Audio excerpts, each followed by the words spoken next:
We are back, my friends, at 7:40 now on your Sunday morning with a question.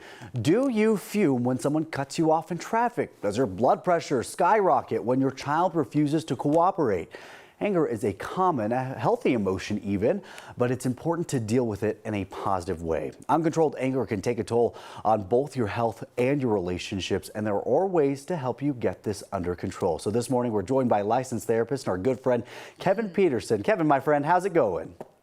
I'm good, Jordan. How are you doing today? I'm doing well, and actually, I feel like this is a segment for me, in all honesty. I was reading a lot of these questions, and I was like, yes, that is me. And probably my mom and a lot of my friends at home right now were like, yeah, that is absolutely you in traffic right now.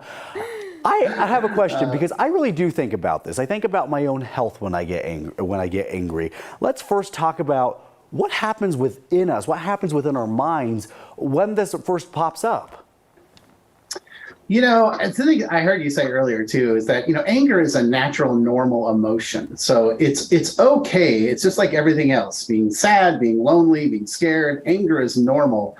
It's when you let it sort of run the show and take over, and it just you stop thinking is really what it comes down to, and you just start reacting, and that's what we want to pull back in.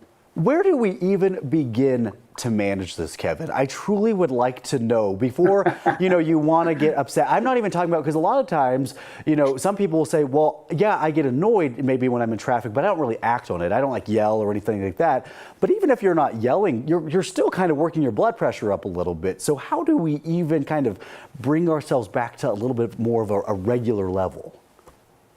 The first thing I always tell people is that you want to be able to sort of take that moment and pause and just catch yourself. We call it self-regulation, and just take a deep breath and just pause and be like, okay, this is going to be okay. I don't have to do anything right now. That's the first thing. Yeah, okay, that's a good start, and I definitely can practice. And Anisha's laughing because she knows exactly. I really am. We're not calling anybody out on this. We're using me as the example because I'm the perfect example on this. How important, because a lot of times too, I feel like whenever we're in these situations, we have these thoughts, that kind of these angry thoughts that pop up, and then they become amplified when we do start speaking, when we do start kind of yelling in traffic and things like that. How important is it to think maybe before we speak? Oh, that's the critical piece, is that, as a therapist, we try to get people to be proactive, right? There's two sides of it, proactive, reactive. And so I can teach people how to, in the moment, what to do. But the real gain, or the real thing that I want to get them to do, is be proactive, and so that they're not getting to that point. And that's just a big piece. That's where the pause comes in. And it's also what I think another big piece is exercise, right? Exercise allows you to calm your body on a regular basis, which in then turn calms your mind.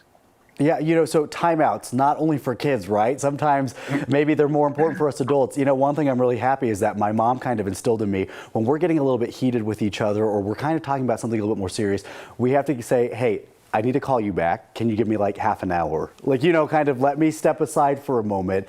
How important is it to kind of step back, collect your thoughts, and then do that? Oh, timeouts are critical. It is like the silver bullet of anger management, is taking that moment and just saying, I need a second, and, either walking out of the room or walking around the block, or, something along those lines, and just disengaging and giving yourself a moment to just sort of bring everything back down and take a deep breath and just be there and be in the moment, and then circle back and say, okay, I'm ready to try this again. Let's talk. Yeah, absolutely. Kevin, I mean, a few minutes, just not enough time to talk about this topic. We could go for a very long time. We'll have to have you back, my friend, to dive a little bit more into some other issues that I face. Kevin Petersen, my friend, thank you so much for being with us. We appreciate you as always. It's my pleasure, man. It's good to see you both. You guys take it easy. You too. Deep breath. Deep breath. Deep breath. Deep breath. All about that life. And deep